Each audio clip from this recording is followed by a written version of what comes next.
j'ai jamais su me moucher. Je vous jure, faudrait que je prenne des cours, vous savez, qu'on fasse comme les petits enfants quand ils apprennent à faire les lacets et tout. Faudrait que je revoie les bases parce que j'ai jamais su me moucher, j'en fous partout. Putain, ça craint un rhume, putain, enrhumé en été. Mais bon, c'est pas ça qui va nous arrêter. Parce que ce soir, une grosse séance de squat est prévue. Pourquoi je parle comme ça? Je sais pas. Mais oui, gringo, ça permet de mettre de l'originalité dans la vidéo. Il ne faut pas faire comme tout le monde si tu veux réussir. Bref, j'arrête. Rendez-vous pour un entraînement qui, je l'espère, va être vraiment fructueux. On va tout donner en tout cas. Je suis hyper motivé.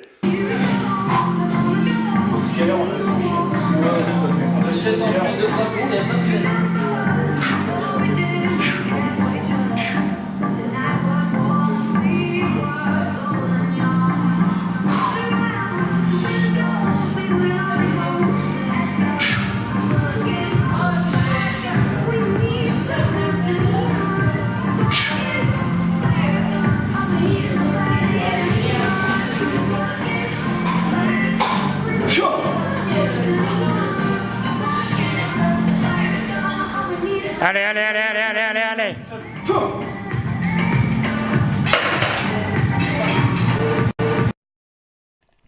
Après cette performance, 4 reps à 150 kg squat, sur la deuxième série, j'ai pas pu assurer les 4 reps, j'en ai fait que 2. J'étais vraiment mort, j'avais plus aucun jus. On a ensuite enchaîné sur 2 séries de 4 reps à 137,5. Vous allez voir notamment sur une rep, mon gainage me fait un tout petit peu défaut. Hein, là, ça se voit sur la technique. Et la dernière rep, je descends pas assez, elle serait pas valide en compétition. On le voit clairement parce que mon genou m'a fait défaut et j'ai pas pu descendre assez bas.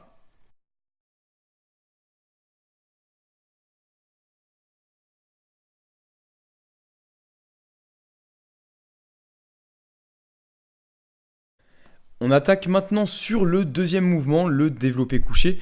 Alors là, en l'occurrence, c'est pas du développé couché, c'est du spoto press, du close grip spoto press plutôt. Alors en fait, ça consiste justement à faire une claque à environ 1 ou 2 cm de la poitrine en tension. Là, j'ai effectué 3 séries de 5 à 82,5 qui passent plutôt bien.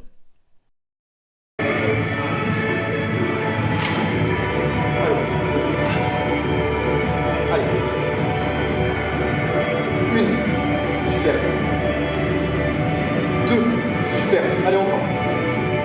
3. Allez, tout seul. Allez, encore 2. Tu lâches pas. 4e, tout seul. Ça monte tout seul. Allez, encore. Je t'aide pas.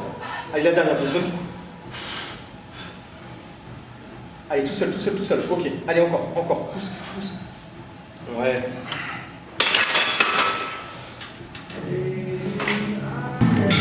C'est bon, ça tourne.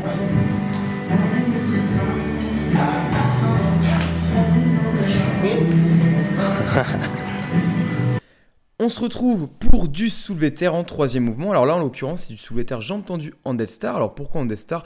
Pour éliminer l'apport en fait des quadriceps et renforcer spécifiquement le dos, les ischios et les fessiers. Alors moi, c'est vrai que j'ai les ischios très raides et parfois j'ai du mal à bien encore fixer le bas du dos. Donc ça reste un tout petit peu compliqué. Mon ressenti en fait, c'est vraiment sur le bas du dos et pas sur les ischios. Même si de toute façon, le but c'est de se renforcer le bas du dos, donc pas de souci là-dessus. Mais il y a encore pas mal de petits réglages à faire. On enchaîne sur le dernier exercice de la vidéo, mais pas le dernier exercice de l'entraînement puisque je n'ai pas pu tout vous filmer. En fait, c'est un superset, donc triceps, biceps. Là, on a du barre au front aux haltères. Enchaîné, vous allez le voir tout à l'heure, avec du curl marteau. Alors en fait, c'est un mouvement que je pratique pratiquement jamais. Donc au niveau de l'exécution, elle n'est pas encore parfaite. Hein. Je galère encore un petit peu. Le ressenti, pas trop mal, même si je préfère le barre front. Alors en fait, la méthode du cluster, je vous renvoie sur des vidéos, notamment de celle d'Enzo Fucra, qui l'explique superbement bien.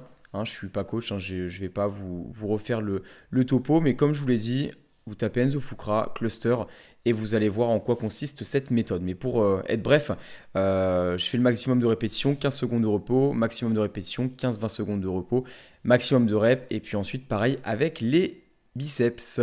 Le curl marteau, j'ai des haltères de 14 kg. Au curl barre front non, ça n'existe pas, enfin je crois pas. Au barre front haltère, j'ai des haltères de 14 kg et je vous laisse finir cet exercice puisque ma caméra a coupé vers la fin. Donc du coup, moi je vais vous laisser regarder la fin de la vidéo tranquillement. J'espère en tout cas que cette vidéo vous a plu. N'hésitez pas à me le dire dans les commentaires. Je vous souhaite à tous une très bonne journée. Ciao.